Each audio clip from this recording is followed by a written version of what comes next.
What's up, Gam Fam, and welcome back to my channel. If you're new here, hit that subscribe button. Join the Gam Fam, it's lit over here. Today, I'll be reacting to Kylie Minogue, and this is at the Legends of Pop 2023. I'm excited to check this out. I think it's like some type of documentary or something. But yeah, I'm excited. This was a request from Karsten from Patreon. Let's get right into this. Here we go.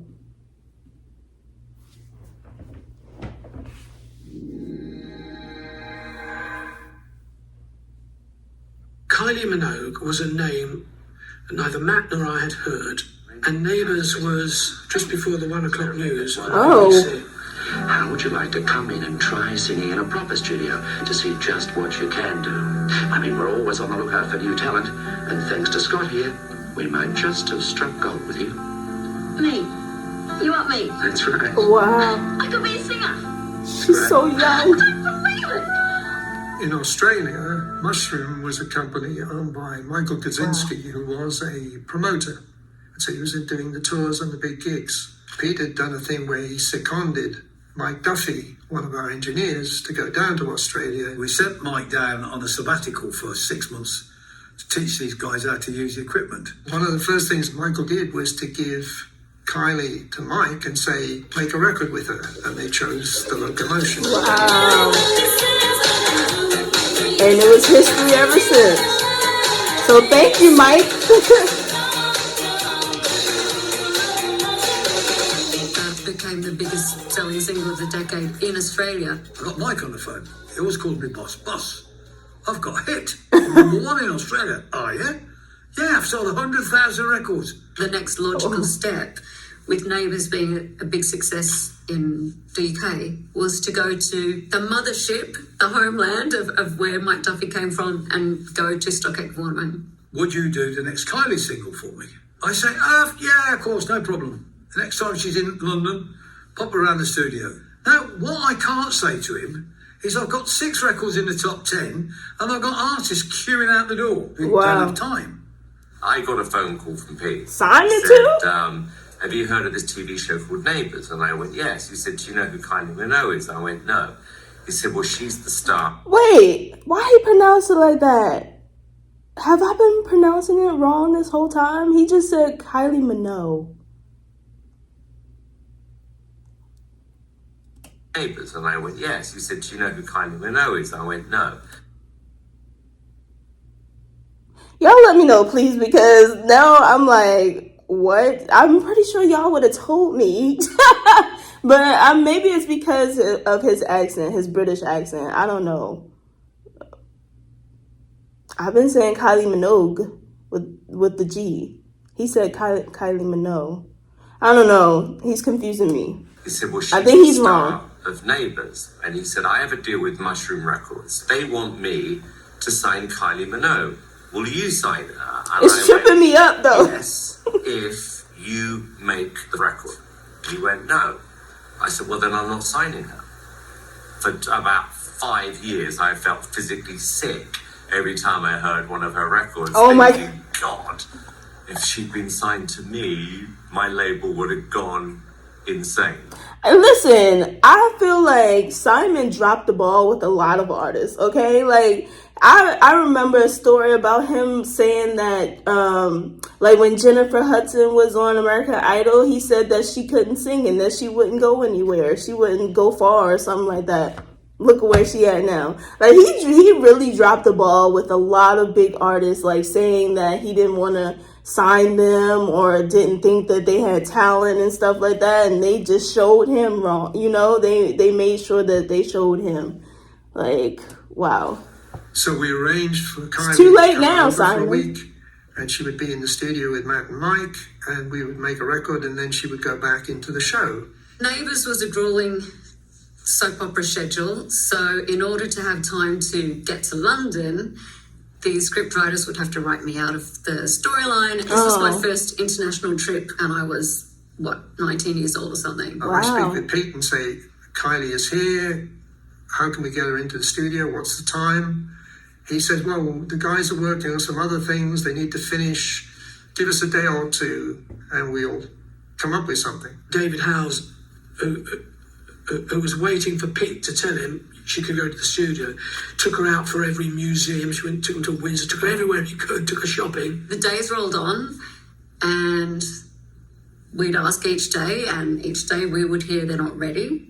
On the final day she was in the country, she was going back that afternoon to Melbourne, 4:00 plane out of Heathrow. There was an unwritten rule that David Howes would not go into the studio. I'm not. So they made her go communicating and with said Matt they and weren't Mike. ready the whole I'm time? communicating with Pete. Pete communicates with Matt and Mike. We don't have any more days. We've got to get Be this done back. and get back to Yeah. Melbourne. So I broke the unwritten rule of don't talk to Matt and Mike in the studio. David comes to me and said, well, Kylie's in reception now.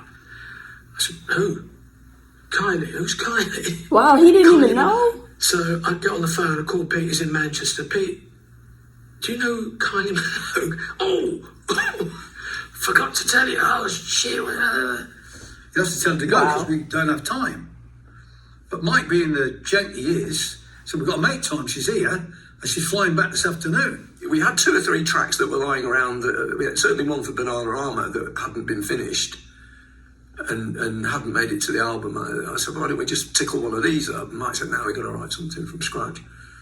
So we did very quickly. What was Because it? What David song was Hauser it? told me all about her, everything in her life seemed wonderful. Why does she want to become a pop star? She's got everything she needs. She's a famous actress. She's doing it all out. Why does she want to work with us? I thought, perhaps she hasn't got love. She's got everything else, but she really wants love. And she's got it. I should be so lucky in love. And the song is a I sad should be so lucky. sad, you know, it's all in my imagination.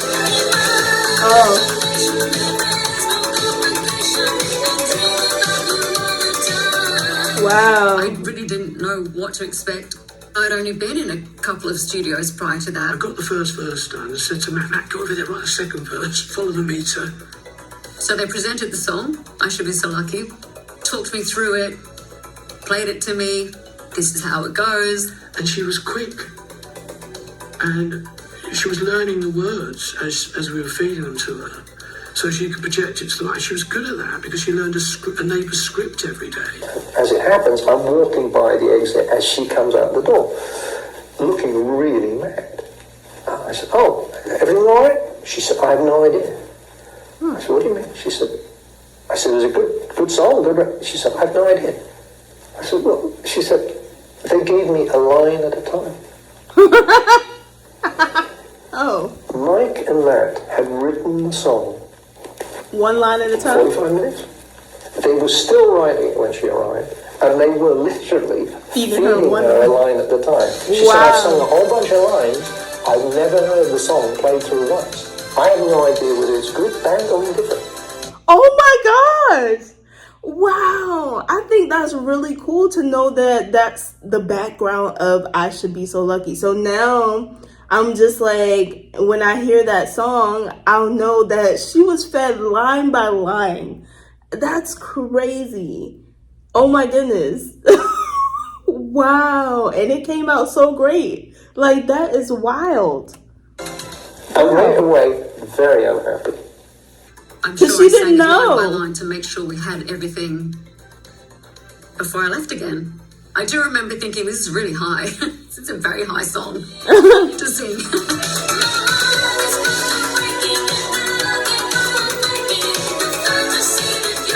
Wow.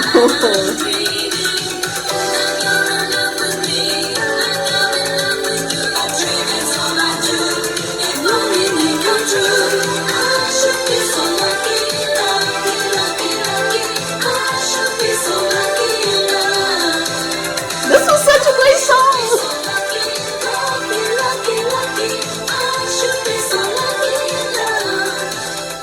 Kept getting telexes from Australia saying, when we're going to hear the record, when we're going to hear the record. So I remember thinking to myself, I better listen to this record.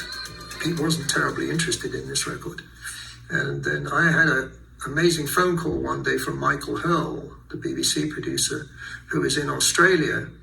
I hear you've recorded Kylie Minogue. I said, Oh, sorry. So shout out to the writers as well, because they wrote a hit in 45 minutes. That's unheard of. Like, usually it takes writers days to write a song, you know? Or maybe like hours to write a verse or something like that, but 45 minutes to write a full song is like unheard of.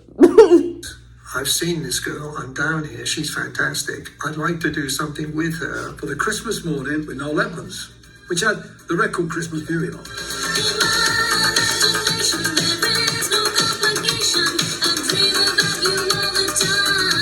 I was thrown into the back of a convertible car and flying around Sydney doing this video, which I remember being embarrassed of for years, and now I absolutely love it. It's amazing. Wow. Before you know it, we've heard nothing. If only the people who she was embarrassed about knew who she was and who she was gonna become in the future. Like, I'm sure they would have not like made her embarrassed. Cause I mean, yeah, you know, trying to do certain things in public is embarrassing, but the end result was just, it was incredible, you know, priceless. And that's what she's saying. Like, now that she looks back at it, she loves it. It was just a priceless moment. And when you're young, like being 19, I can see how something like that can be like nerve-wracking and embarrassing. Cause like I said, she's like hanging out of the car singing and stuff. So I'm sure cars were passing by, like looking at her, probably judging her, like, what is she doing? Like, what in the world? Who is that? But now looking back at it, it's a memory, like a happy memory. One record and a major new star. Woolworths have come in for 200,000. And for the first time, we saw hands-on how much money was generated by an artist and a record company. Wow. Suddenly, we are making millions and millions of pounds. It was selling millions Off of of records. one person. That's crazy. And I think that was the downfall, because then the accountants need to take it. And it validated their songwriting and production abilities without a doubt with Rick Astley and then Kylie Minogue. Wow, this is about to take off. I still have my day job, by the way. I was still, getting my scripts, learning my lines for Neighbours, driving to work. And those early days, it was, I guess I still had to pinch myself that this was Passionate. really happening. Yeah. The interesting thing on I Should Be So Lucky is that it was number one in 16 countries. Wow. And only 2 of those countries had run Neighbours. So Really? it wasn't about the TV show. Yeah, it was about the song. Kylie Minogue's voice on that incredible song. Mm-hmm. We're number one for 5 weeks, and somebody says, "What's the follow-up?" And I'm. They didn't even think that far. They were. That's crazy. Like, they weren't expecting it to go that far. And now they're just like, oh, shoot, what is the next single? Oh, goodness, we didn't know. Like, wow. They did not know that they had a star on their hands. So that means that they didn't really, like, it's kind of like, I mean, if you look at it, they didn't take it seriously. If you look back at it, like the situation that happened, they didn't have a song prepared. They were still writing it when she was in the studio singing it. They were feeding her one line at a time. So they weren't taking it seriously. So it was kind of like, oh, let's just write this real quick. Let's just give it to her. But, she proved them wrong. And that's the Kylie that I love today. Wow. So now they're trying to figure out, oh shoot, we got to figure out what's the next single. But I just wonder how that feels to like be doing like your normal routine, your day job, and then have like a song go number one in 16 countries. That's crazy. I mean, that just has to be the best feeling in the world. To Melbourne. So I went out to Australia, and I got another couple of songs recorded.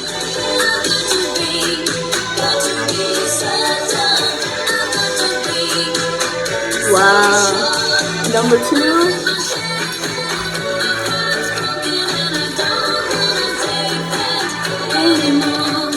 It was just hard work. Wow. Keeping up. Here's the song. Here's the lyrics. Do Go it. sing. Quick, move on to the next one. Right. I really had to learn everything on the job. So they didn't even let her Pretty write much her the own story of my lyrics? life. Hmm. I've got masses of respect for that woman. There's very, very, very few women who've managed to stick to the guns and have the careers over the length of time that they've had. That's Kylie true. was the perfect vehicle for us. I suppose I've been waiting all my life for that to happen. I remember saying to Matt, God, this is going to be a real purple patch for us because we can do any pop style we want with Kylie. Because she's just the ideal, perfect person.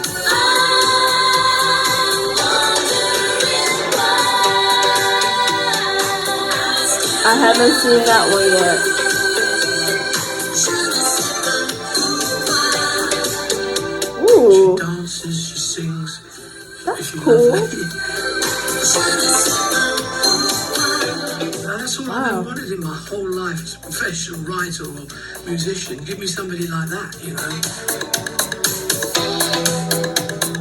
I was just a kid figuring it out, and I had amazing people to propel me in that direction. There's a real collaboration there. She was absolutely right for us, and we were absolutely right for her at that time. Now I want to pose a question to you guys. I'm very curious to the Kylie fans. Where were you? Like, do you remember where you were or the time of your life? You know, what was happening in your life when Kylie first came out? Like when she first went number one in 16 countries. Do you remember where you were in 1989? During this time, were you a fan from the beginning, or did you slowly become a fan like after a certain song or something like that? Or were you fans from Neighbors? I would like to know. Like, let me know in the comments. Knowing what I know now about the music industry, that was a pretty amazing run. Being a partner of Kylie's at the time and watching her blossom, you know, from the girl that I knew into this sort of international pop star, it made me sort of get off my arse a little bit, if I'm honest, when I saw what Kylie was doing. Wow. Thank you. Oh, that was her I've co-star. only got half an hour to fix the oil. All you have to say is yes, and then you can get on with it. We've heard that one before. Yes, what? Yes, I will. Yes, I will. What? Marry me? I was a bit dubious about recording with Jason Donovan on his own, let alone as a duet. I was thinking, two soap stars? I said, oh no, we're not doing a duet, not with Guy. Oh, he could sing too? We were dead set against the idea of doing a duet between the two of them. We thought it was naff. The demand from the trade, the retailers and so on, particularly Woolworths, was enormous. Wait. Everybody was demanding this record. It was just. Is that the guy who right sings moment Hurt with her? with the kind of mania of Neighbours, and Jason had started recording, and we'd both had our success. No, his name is Jack. Under 400,000 copies in advance. Oh God, oh, we've got to do it then. That is Mike Stock and Matt and Pete at their best. That's where the teamwork, that's where the genius of those guys came to play. I'd already been to Melbourne to work with Kylie after I Should Be Starking, and then I'd gone out to Melbourne to work with Jason to do his first album. My wife said, no, you're not going again. Ooh. Tell one of the other two to go. So I recorded, especially for you, with one of my girl singers playing the Kylie part, and I played the Jason part. I recorded it, and Matt and Pete took the recording out to, I think they met them in Sydney to record it. This was a beautiful song. It was like a wedding song.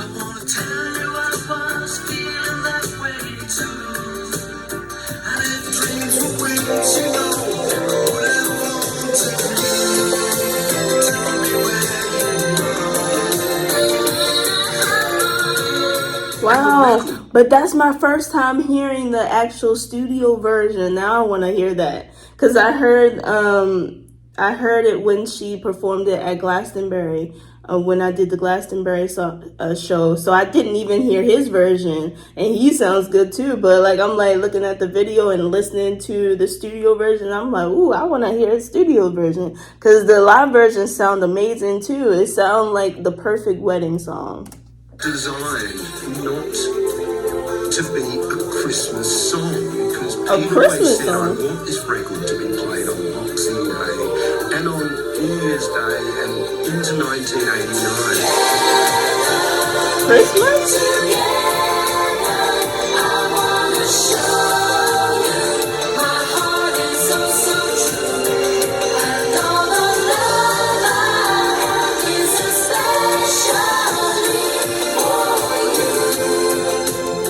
Especially for you, I'm always overwhelmed.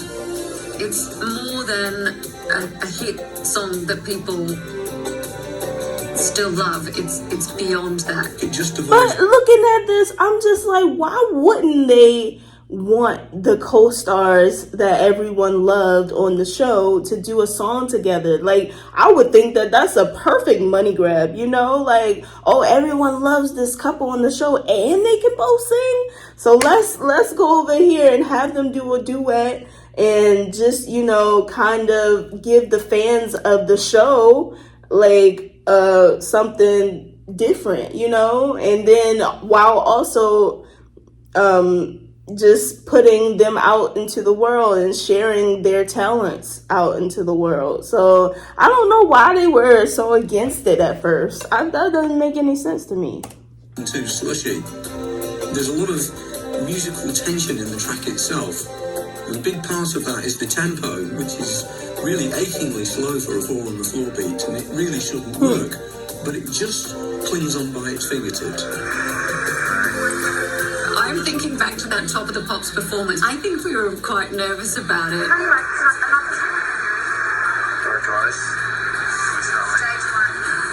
With gigantic grape cluster earrings or something. Oh, wow. Dang, 1988. Wow. Wow.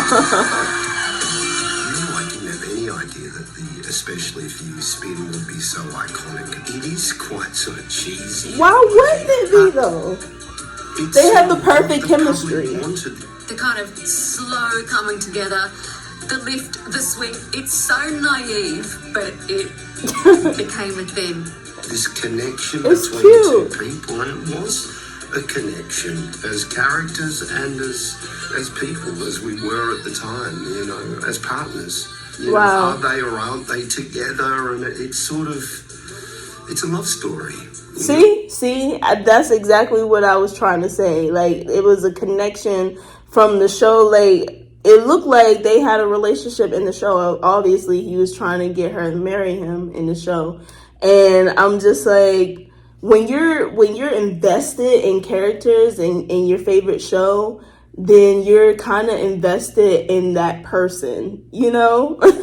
And so for people who watch the show to love the characters and then see them come to life outside of the TV show, I'm sure they were just like amazed and happy that they did that. It's a love story. We did go to #1 with that, but we didn't get the Christmas #1. It went to #1 in the January. We held off by Mistletoe and Wine. Went on to sort of 950,000. I've forgiven Cliff for that since then. Wow.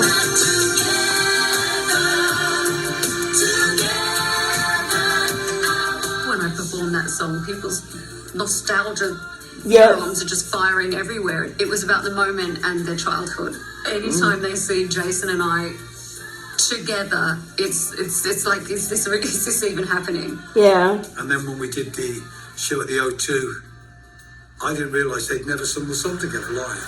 Oh. He and I thinking the same thing. In 2012? We're still here, we're still doing this. What? That was their first Jason and I time? talked about it and we were going, we better not muck this up.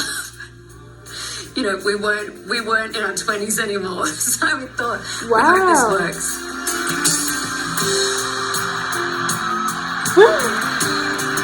Oh, he can still do it? I can't guarantee we'll ever do it again. Over the years, the more I went there, the more platinum and gold records there seemed to be on the walls. At some point, we were 28% of the whole market. Being Oh, wow. part of that era. I haven't seen that amazing. video. great. Wow.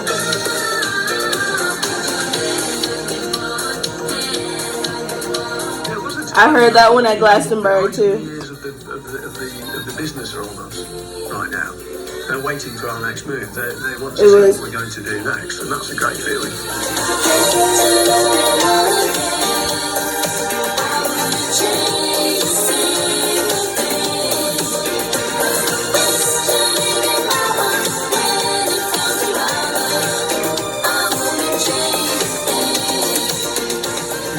Wow. The resentment from the industry that was coming back at us, where they were trying to keep us down.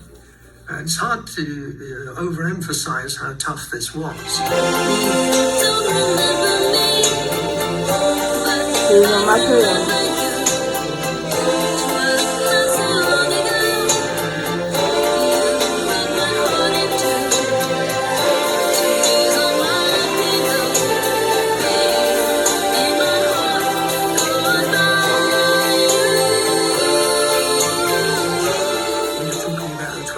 People employed by Sony or CBS, whoever they were at the time, or Warner's or EMI, and the American bosses normally were screaming down the phone, well, how come you're letting these guys take your market share? There's thousands of you and there's 5 of them. What's going on? Pete said, come down to Why did it cut visit like us in the that? studio in London, probably, just being nice. That was He just weird. arrived one day and he was kind of like, what are you doing here? And like, these 3 kids from Liverpool. And it was at the time when Kylie was there recording her second album and Jason was recording his first album. Of course, they were an item. The much rumoured Kylie and Jason stories, you'd see them kissing in reception. It was a bit like... So she was the biggest pop star in the UK at this time. We were kids, and she was just sitting in reception with us, hanging around, I guess, waiting to be called back into the studio. And we'd sit and chat with her. I guess you couldn't get your fix of your pop stars or celebrities on social media and that kind of thing then. They would trek to the vineyard and hope to glimpse someone. In the very early 90s, it's not throwing an idea that's too crazy here, but the world changed. Attitudes changed. I think with Kylie, she developed amazingly as an artist. I wanted to get more involved. I wanted to do more than turn up diligently, do the song, deliver the song. Pete said, all right, kid, what do you like? What are you listening to? That was that determination. Like, she had that passion at an early age. By this stage, we're starting to get into club culture in London and all of that, and getting a bit older and, having a bit of a rebellious late teens moment.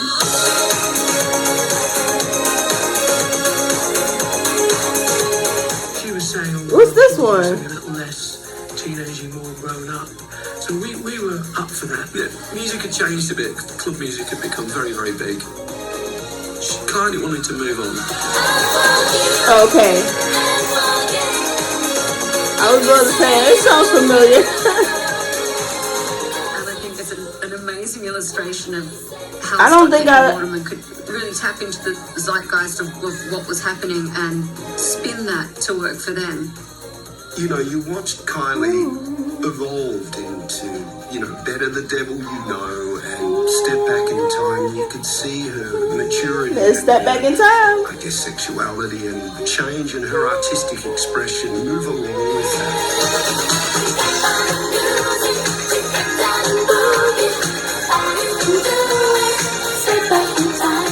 We were right at that time, the hottest writing team there was. And we were right in that vein of just writing Kylie hits as if they were easy to write. Ooh. Do what I have to do. So we went back to a more clubbier base. And I'm getting snippets of music videos that I haven't seen. And actually, on that album, there were quite a few sort of techniques that we used that we hadn't used for a bit, and it was nice to rediscover those. I heard this song in Glastonbury too.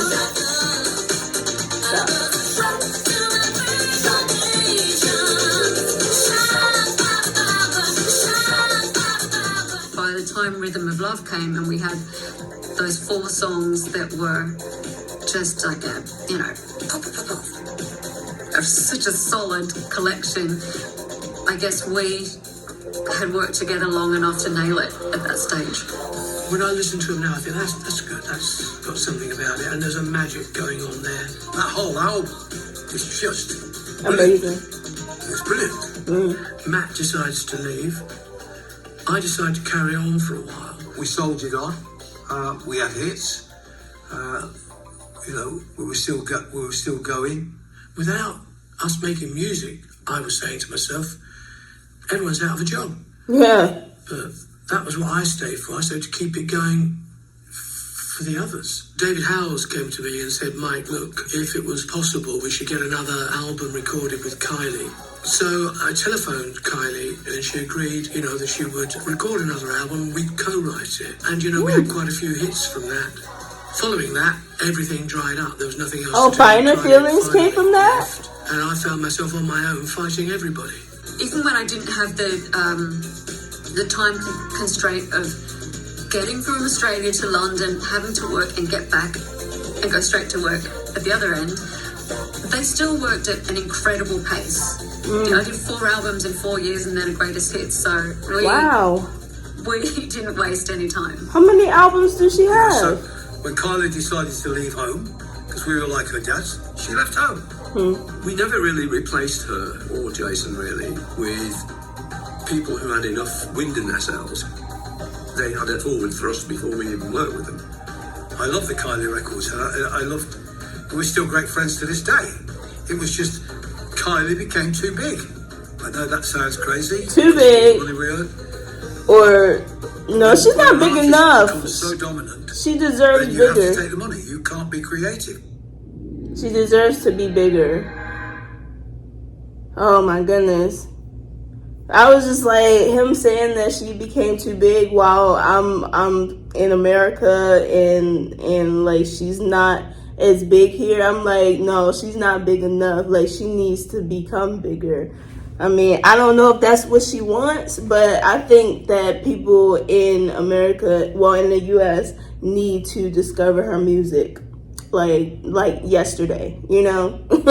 But I think this was great. This was a great little short documentary of just, you know, how she got her start, who helped her, and how it happened. Like, I think that was really cool because I didn't know that she was working on the show and then she just went to the studio. And the fact that, like, they really didn't take her seriously. Like, she had all that time that she was there in the UK and they didn't, you know, they didn't work with her until the last day. So they were rushing and then writing the song while she was there. That's crazy to me.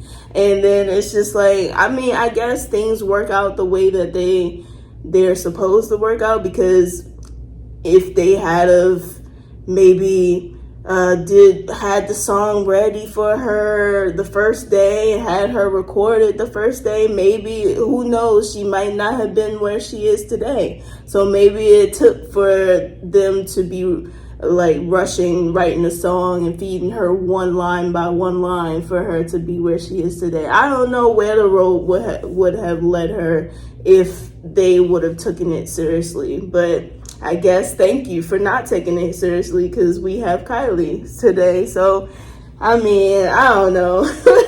Because one way, like, on one end, I'm just like, dang, like, they kind of dropped the ball. But at the same time, it's like, it worked out. But yeah, that was really, really dope. I enjoyed that a lot. That was my reaction to that. Like, comment, and subscribe, and I'll see you in the next video.